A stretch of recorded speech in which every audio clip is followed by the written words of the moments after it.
Leader 1 is ready for some aerial fun with today's game, Barnstorming for your Atari 2600. And this isn't any old barnstorming, this is Jim's Barnstorming. Let's go ahead and take Jim's Barnstorming. Let's pop it in my Atari 7800 Pro system and see how it holds up today.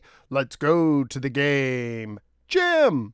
Barnstorming was published by Activision and, according to randomterrain.com, was released in March of 1982.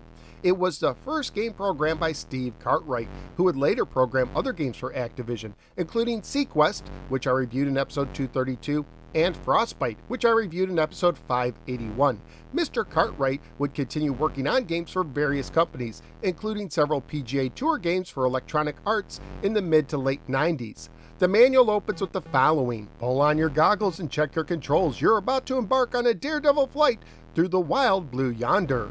Barnstorming is a beat-the-clock obstacle-style course game for one player only. The goal of the game is to fly through a certain number of barns as fast as possible, while avoiding geese and windmills. For the controls, you use your joystick to change your altitude and press the button to start your game and to fly at full throttle. Crashing into geese, windmills, and barns won't end your flight, but it will cost you precious time. Even changing your altitude slows you down just a little bit. If you miss a barn, you'll need to fly further to find an extra one to make up for it. Once you pass through the selected number of barns, your game will end. The difficulty switches can be used to increase the difficulty. When the left difficulty switch is in the A position, you will need to be closer to the ground to pass through barns. When the right difficulty switch is in the A position, more geese will be added. There are 4 game variations. Game 1 has 10 barns to fly through on a fixed course.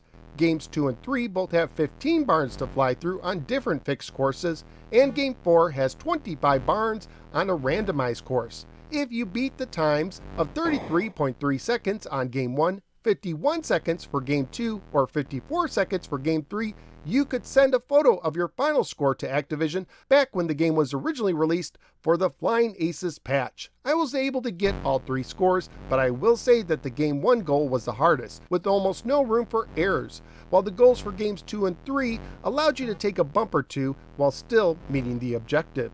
Graphically speaking, this is another colorful, nice-looking Activision game for the 2600, with the classic Activision sunset and some nice small details like your animated propeller and your scarf flapping in the wind.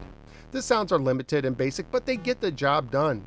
Family-friendly wise, the game would most likely get an E for everyone rating if released today.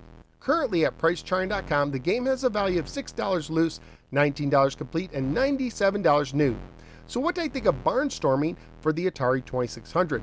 Normally I don't care much for Activision beat-the-clock style games like Skiing or Skyjinx, but I actually like Barnstorming. It does come down to course memorization, and it is a game of inches. Many times the slightest misjudgment can ruin your entire run.